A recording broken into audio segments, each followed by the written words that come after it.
Hi hello வணக்கம். எல்லோரும் எப்படி இருக்கீங்க? நல்லா இருக்கீங்களா? நாங்கள் மிர்ச்சி குளங்கள் சித்ரா பேசுகிறேங்க. நானும் டெய்லியுமே வீடியோ அப்லோட் பண்ணிட்டு தான் இருக்கேங்க. பட் லைக்ஸ் பார்த்திங்கன்னா ரொம்ப கம்மியாக தான் வருதுங்க.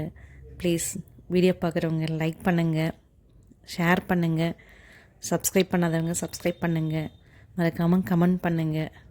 கண்டிப்பாக நம்மளுடைய சேனலுக்கு உங்களுடைய ஆதரவு ரொம்ப தேவை. நான் இப்போ பார்த்திங்கன்னா இன்றைக்கி புள்ளிக்கோலம் போட்டுட்ருக்கேங்க. ஒரு கோலம் எடுத்துட்டோம்னா அந்த கோலத்தை விட நம்ம சூஸ் பண்ணுற கலர் தான் ரொம்ப ரொம்ப ரொம்ப முக்கியங்க. கண்டிப்பாக நம்ம அந்த கோலத்துக்கு கலர் கொடுக்கறது பார்த்திங்கன்னா ஃபுல்லாக டார்க் கலரே கொடுத்தோம்னா அந்த கோலம் எடுத்து கொடுக்காது. ஃபஸ்ட்டு இன்சைடில் பார்த்தோம்னா லைட் கலர் கொடுத்தோம்னா அதுக்கு அடுத்தது தான் டார்க் கலர் கொடுக்கணும். நெக்ஸ்ட்டு லைட் கலர் கொடுக்கணும். அப்படி கொடுத்தீங்கன்னா தான் உங்களுக்கு அந்த கோலம் நல்லா ப்ரைட்டாக எடுத்து கொடுக்கும். ஸோ இந்த மாதிரி நிறைய இன்ஃபர்மேஷன் பார்த்திங்கன்னா நான் டெய்லியுமே உங்களுக்கு சொல்கிறேங்க. சின்ன சின்ன டிப்ஸாக நீங்கள் எடுத்துக்கோங்க. ப்ளீஸ் மறக்காமல் நம்ம சேனலை சப்ஸ்கிரைப் பண்ணுங்கள். Thank you so